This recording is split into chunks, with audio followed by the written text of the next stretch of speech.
Today, we're taking a look at the top 25 selling vintage football cards on eBay for the month of October 2024. Our top sale this month is going to be $45,000. You're going to see a ton of Hall of Fame rookie cards, and someone broke up a high grade 1957 Topps football set. So you're going to see quite a few of those in this video. So let's take a look at some sales. All right, let's take a look at the top 25 selling cards. So my rules for the video: no duplicated cards. If there's an autograph or a variant, that's fine. A prime example of this is the 1965 Joe Namath. You'll see a raw, not a raw, but a graded and an autograph copy a little bit later. Graded and raw cards are okay. Sometimes there's going to be high-end raw cards that sell for quite a bit, so why exclude those? And what I define for vintage football is 1986 or earlier. So if you're okay with those, awesome. Let's start our sales. Up first, we have a Tom McDonald from 1957 football. As I alluded to earlier, there's going to be a ton of 57 football cards on the list this week, right? This is a pop 89 in an 8 grade, which is pretty high, but there's only 4 that are graded higher. There's a big jump in prices because a 7 is $125. The sold price on this 8 is $2,400. We have a 1955 Bowman Joe Perry, not the Aerosmith guitarist.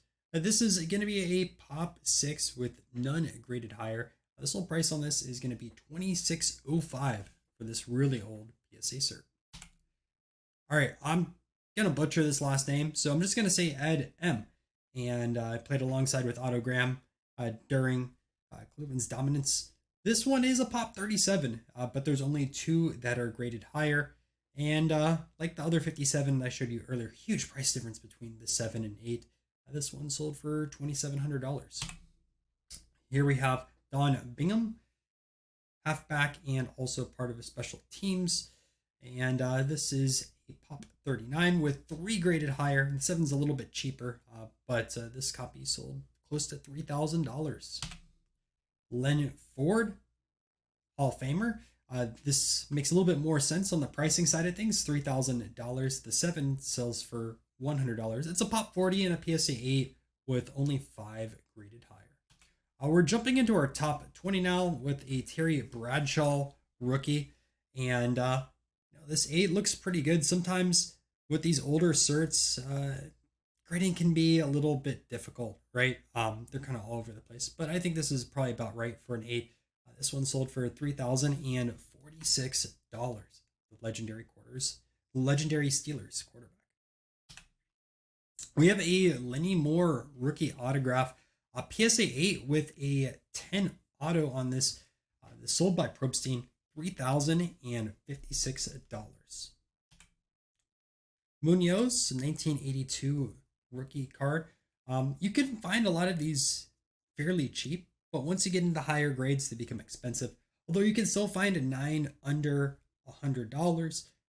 This 10 sold close to $3,200. Now this 57 usually makes all of our lists. The 1957 Bart Starr. This came in PSA 7, which is about $3,200. A PSA 6 sells for about $1,235. Here we have another one, John M, because I'm not going to try pronouncing that last name. Defensive lineman for the Packers in the 1950s. It's a pop 42 in this grade with 4 graded higher. The PSA 7, $75. So even more of a multiplier than some of those others that we saw a little bit earlier. Jumping into the 15th spot, we have a 1951 Bobby Lane, 6-time Pro Bowler and 2-time NFL champion with the Detroit Lions. This copy right here sold for $3,800. Here's the Joe Namath I was talking about. Namath also has a few different variants out there. If you're familiar with the butterfly on his hand, Broadway Joe, well, this one in A4 with a 9 autograph sold for $4,475. I'm not going to lie, they're kind of tough on this auto. I think it's right here. This is the reason why it got the 9, but I've seen 10s that look way worse. Jim Root, not the Slipknot guitarist. Man, we're covering a lot of guitarists today, aren't we? This is a pop 42 with only 2 graded higher. The 7's even cheaper, $50. The sold price on this one is $4,500. I'm jumping into the 12th spot. We have a 1985 USFL. They only made a few different years of USFL cards in the 80s, and they are much tougher to find than your normal Topps NFL cards. Also, these you don't find as much in high grade. The 85s do have a lot of chipping issues associated with them. This is a BGS Pristine 10, which is a very tough grade to get. And this one sold for $4,550. This is not Steve Young's first USFL card. I do believe he has a 1984, if I recall correctly. Jumping into the 11th spot, we have the Juice himself, O.J. Simpson, in a PSA 9.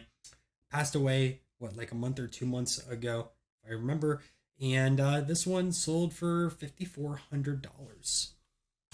All right, before we jump into our top 10, let's take a look at a few honorable mentions. Up first, we have a 1986 Steve Young. This in a 9 grade sold for $1,500. Again, I'd much rather have the USFL cards rather than the normal Topps, but that's my opinion. And man, it's a shame the Bucks let him go away. Gordon Soltau, I probably butchered that really bad. This 1951 Bowman in a PSA 9 is sold for $1,802. Y.A.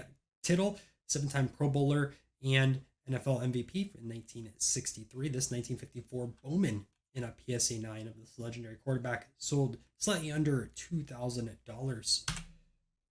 Ron, I'm just going to say Jaws because that is his nickname. There's only 10 PSA 10s out there for this 1976 Topps. And just to show you how big of a price jump this is, a PSA 9 typically sells between $50 and $75. Mike Singletary, legendary player for the Bears, really great in defense.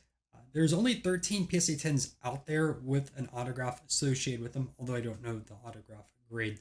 And this one sold for $2,000. Typically a card I don't believe we see on this list unless it is going to be autographed. 1950 Bob Waterfield in a PSA 9. Man, this is a blazer.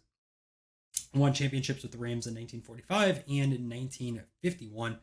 There's only 10 PSA 9s out there, and the PSA 8 typically sells for anywhere between $150 and $300. This in a 9 sold for $2,200. 1981 Joe Montana rookie card. How to put this in the honorable mentions. You see the phone also ticking this picture. So the lighting's a little bit off. That's all right. There's way more PSA 9s than I expected. 2,137 PSA 9s out there. PSA 8 sells for $300. Man, that's such a big jump. $300 to almost $2,300. Jerry Rice, 1986 Topps, 1106 for the PSA 9s. These are much tougher to get just because of these colored borders. PSA 8s sell between $150 and $200.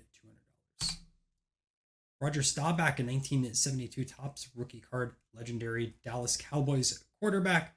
This sold for $2,300. Wonder if he can go back to the Cowboys. I've seen they've struggled quite a bit last few weeks.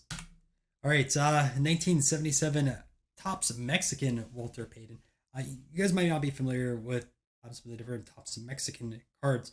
I kind of equate this as like the Venice or Venezuela Topps cards for football. Much tougher to find than the American cards that were produced. This Walter Payton in a 6 sold for $23.12. I want to get the large one eventually one day. But we'll see. I have to still pick one up though. All right, we're going to be jumping into the top 10. So starting off, we have the Joe Namath and a 6.5. What do you guys rather have, the autograph version of this card or the non-auto? Just to show you, this is a big price gap between the 6.5 and the 7. A 7 sells for about $11,000. This 6.5 sold for $5,900. And you can essentially get two 6.5s for the price of a 7. And to most people, there's no difference visually between a 6.5 and a 7. A 1950 Otto Graham and a SGC 8, super old cert and label itself, although you can get that changed. This sold for $64.35. I still think Otto Graham cards are pretty undervalued for how well he did perform. Red Grange, 1933 Sports Kings. I really like the Sports Kings set. I mean, you can find so many different sports in there: boxing, baseball, Olympics. This sold for $6,600. 1970 Dave Williams. And there's only 2 of these in the PSA 10 grade. You can find a 9 super cheap, anywhere from $25 to $75. But because of the premium you're paying for the set builders, this sold for $7,049. Babe Parley, I think that's how you pronounce it. He won a championship as a backup with the Jets. It's a pop 2 in a PSA 10. Although the 9s still go quite expensive, there's a lot of set builders for the 59 Topps football set. 9's $400, but the 10 obviously sold close to $8,000. And the number 5 spot, Dan Marino, who I consider one of the greatest quarterbacks to never win a Super Bowl. This 10 sold for $11,000, and that Surface Man stopped it from getting a black label. I don't know if there's any black labels out there. I didn't search the pop. I am kind of curious, so let me know. Dutch Clark from Chickle. I don't own any Chickle football cards. I do want one eventually, so I'm not too sure who I want to get. Can't afford the Nagurski, although that would be a really awesome card to have in the PC. This in an 8 sold for $11,000, which I think is what a Nagurski in like a 1 or 1.5 currently goes for. Obviously, Dutch Clark isn't Nagurski, but he is a huge name in the set. 1935 Chickle Newt Rockney. This is a 9 OC. It sold for $12,000. You will find a lot of these off-centered. This isn't horribly off-centered to get that qualifier, but this is back in the early grading days of PSA. Jumping into the number 2 spot, we have a 1958 Topps Jim Brown in a PSA 8 grade. I think this centering is almost as bad as that Newt Rockney. Although, man, I don't know if I'd risk cracking that 9 out and resending it today. This 8 sold for $17,500. And if you're wondering what outsold this Jim Brown, well, Walter Payton, the sweetness. There's 56 PSA 10s out there, and a 9 still does quite well, selling at $4,000. Hey, I hope you guys enjoyed this video, and if you want to check out last month's top selling cards, I have that on the screen right now. Thank you to the channel members, and if you want to join the channel, really appreciate it. All right, I'll see you guys in another video.